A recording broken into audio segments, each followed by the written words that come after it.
स्वागत है आप सभी का हमारे YouTube चैनल में। और आज हम थर्ड पार्ट देखने वाले हैं relative atomic mass atomic weight. तो शुरू करते हैं कि atoms being extremely small can not be seen और weight directly but indirect method of physics have enabled us to know the absolute mass of nearly all kind of atom. Atom इतना छोटा होता है कि ना वो देखा जा सकता है डायरेक्टली और ना ही उसका वजन किया जा सकता है, लेकिन कुछ इनडायरेक्ट मेथड हैं फिज़िक्स के जिसने इनेबल किया हम लोगों को ताकि हम एब्सोल्यूट मास नियरली हर तरह के एटम का पता कर सकें। तो इससे मास जो है हाइड्रोजन का फाउंड हुआ 1.66 into 10⁻⁻24 gram, while that of carbon atom is 1.9926 into 10⁻⁻23 gram. As these masses are too small, it is not convenient to use kilogram और ग्राम as unit। अब ये देखो ग्राम का भी इतना छोटा पार्ट है, तो ये इतना ज़्यादा स्मॉल था कि कन्वीनियंट नहीं हुआ कि किलोग्राम और ग्राम को हम यूनिट की तरह ले सकें। तो it has therefore been considered appropriate to use the mass of some standard atom as a unit and then relate masses of other atoms to it। तो इसीलिए कंसीडर किया गया कि सारे एटम्स के मासेस में किसी एक के मास को स्टैंडर्ड ले लो, किसी एक एटम के मास को स्टैंडर्ड ले लो और बाकी सारे एटम को उससे रिलेट कर दो, बाकी सारे एटम के मासेस को उससे रिलेट कर दो। तो जो रिजल्टिंग मासेस होगा एटम्स का उसको रिलेटिव एटॉमिक मास कहेंगे। रिलेटिव क्यों? क्योंकि किसी एक को स्टैंडर्ड मान के बाकी सबको रिलेट कहेंगे, या फिर उसको एटॉमिक वेट कहा जाएगा। तो अब यहाँ पे है कि इन द बिगनिंग, शुरुआत में, mass of hydrogen atom, hydrogen के मास को लिया गया था क्योंकि ये बहुत लाइटेस्ट था, एज अ यूनिट चूज़ किया गया था और बाकी सारे एटम्स के जो मासेस थे इससे कंपेयर किए जाते थे पुराने टाइम में। लेकिन 1961 में क्या हुआ, carbon 12 was finally selected. Carbon 12 को फाइनली सिलेक्ट किया गया क्योंकि कार्बन 12 के एडेप्टेशन के बाद, क्योंकि इसका एडेप्टेशन था लीस्ट अफेक्ट किया वैल्यूज ऑफ एटॉमिक मासेस को of various element on the old standard. Old standard के हिसाब से यानी हाइड्रोजन के हिसाब से जब रिलेट करते थे तो ज़्यादा अफेक्ट करता था मासेस को, जबकि कार्बन 12 का एडेप्टेशन जो है लीस्ट जो है अफेक्ट किया। तो रिलेटिव एटॉमिक मास और एटॉमिक वेट किसी भी एलिमेंट का रिलेट करता है कैसे? Is the number of times one atom of element is heavier than 1/12 times the mass of an atom of carbon 12। अब देखो कार्बन का ही क्या होता है ना, कार्बन देखो 6 होता है, 6 पोजीशन, 6 है इसका एटॉमिक नंबर और इसका एटॉमिक मास है 12।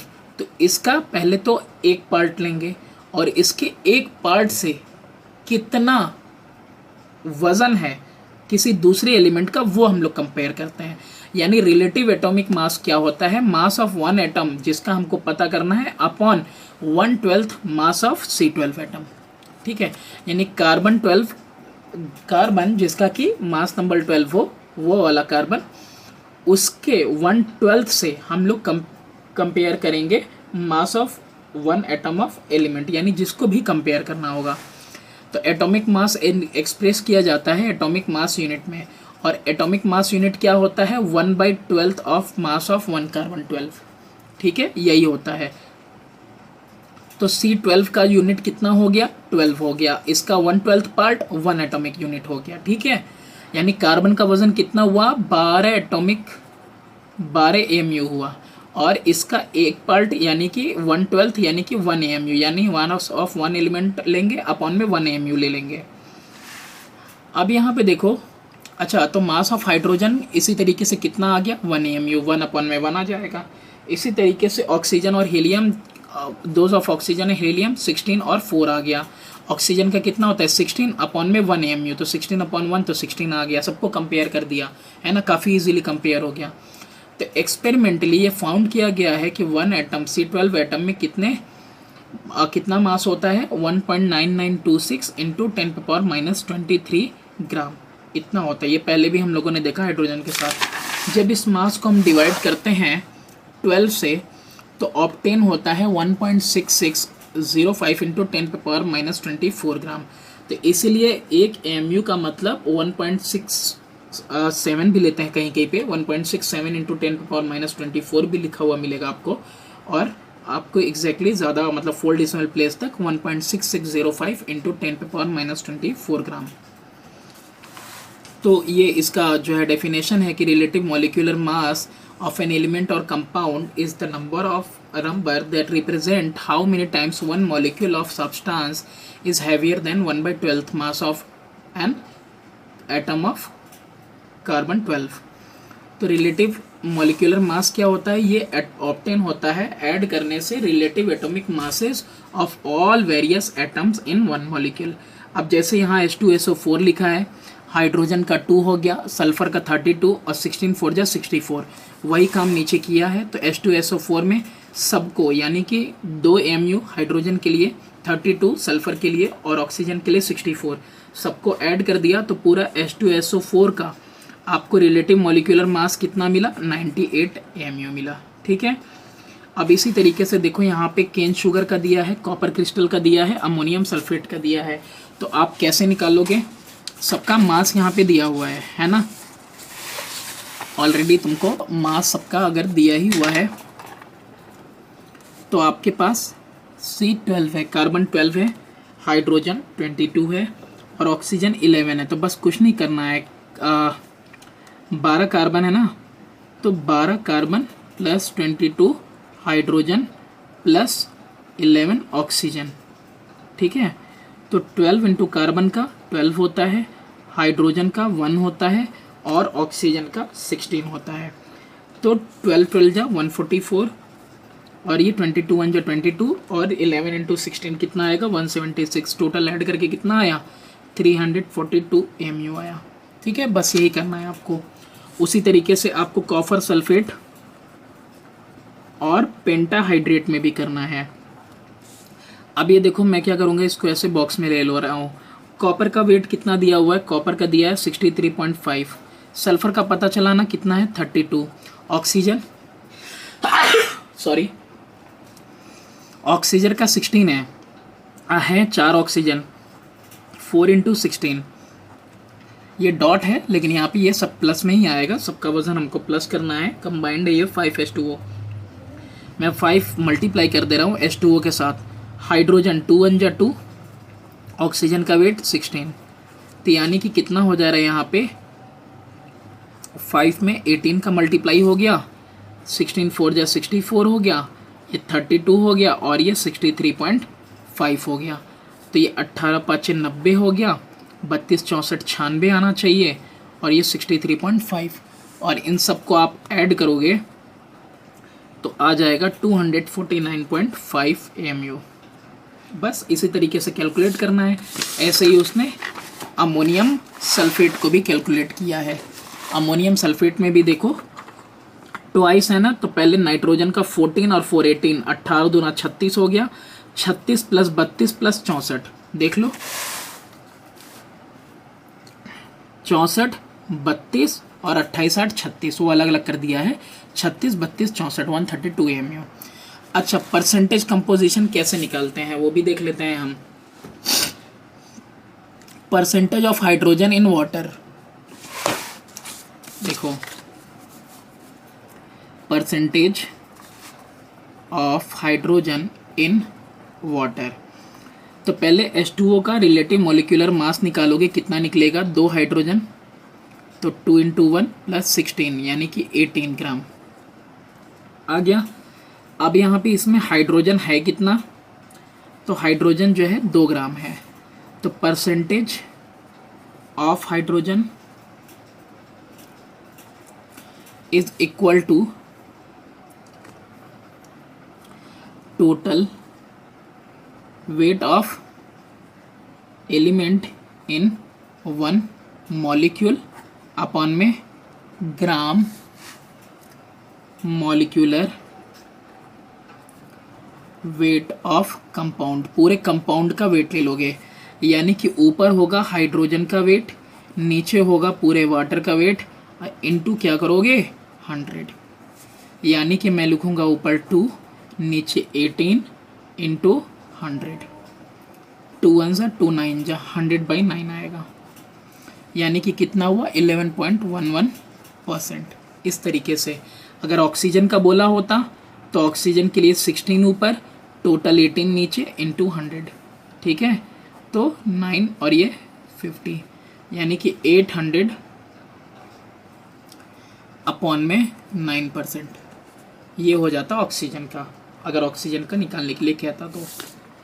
फिर इसके बाद हम देखते हैं,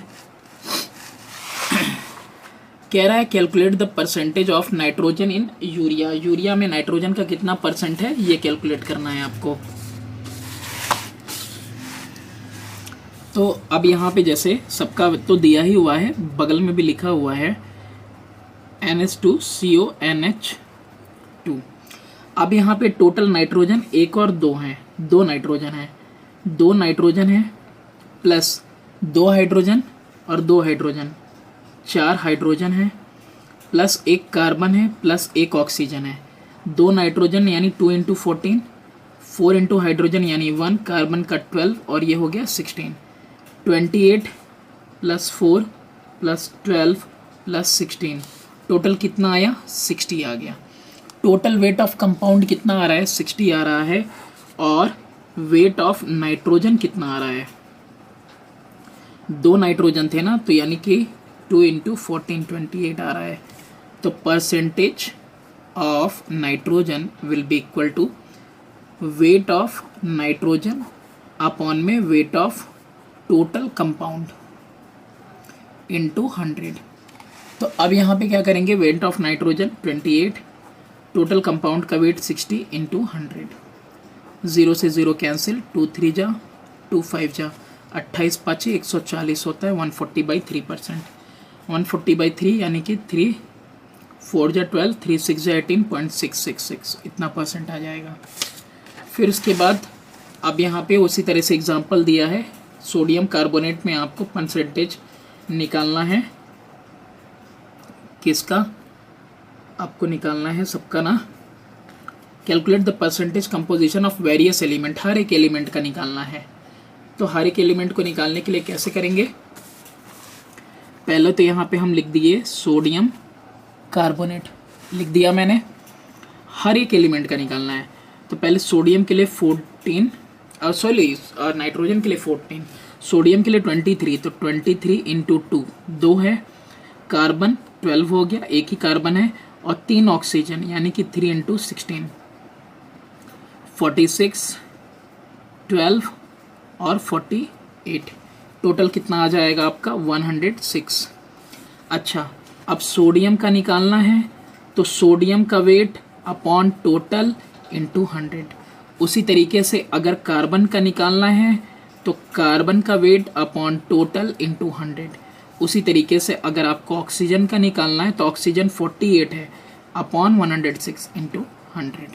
इस तरीके से हम सबका कैलकुलेट कर लेंगे। अब यहाँ पे डायरेक्ट मास ऑफ वाटर पूछा है, तो सिर्फ वाटर का पूरा निकाल के यानी कि 180 अपॉन में टोटल कंपाउंड करेंगे। दिखा है 180 अपॉन में टोटल कंपाउंड किया हुआ है। एम्पेरिकल फार्मूला कैसे निकालते हैं, एम्पेरिकल फार्मूला जो है होता क्या है पहले वो देखते हैं। Empirical formula of a compound is the formula which gives the simplest whole number ratio. Simplest whole number ratio जो देगा एटम्स का अलग अलग एलिमेंट्स के जो प्रेजेंट होते हैं एक मॉलिक्यूल में, उसी को कहा जाता है एम्पेरिकल फार्मूला।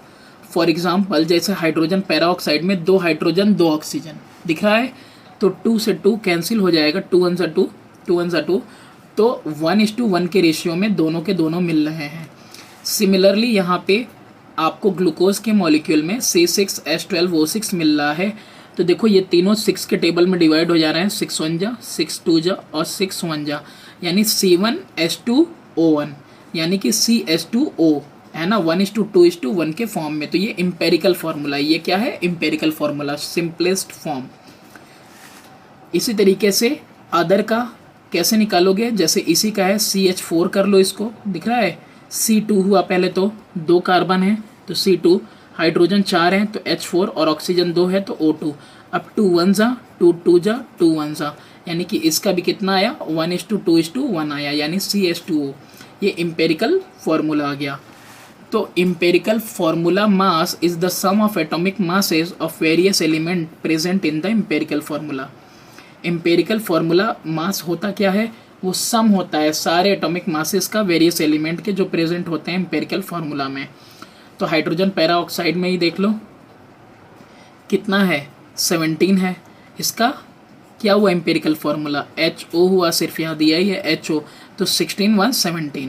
तो देखो इन दोनों का एटॉमिक मास कितना है 17, तो 17 इसका जो है ये एम्पेरिकल फार्मूला मास हुआ, है ना। अब ये एम्पेरिकल फार्मूला मास है और मॉलिक्यूलर फार्मूला किसको बोलेंगे, ये मॉलिक्यूलर फार्मूला, ये एम्पेरिकल फार्मूला। तो मॉलिक्यूलर फार्मूला को शॉर्टेस्ट फॉर्म में सिंपलेस्ट में जब करोगे आप, डिवाइड करके सेम नंबर से जब जा रहे होंगे सारे एलिमेंट्स, तो वो क्या मिलेगा आपको, एम्पेरिकल फार्मूला। आई होप ये समझ में आया होगा आपको। Do subscribe and share my channel. Thanks for watching.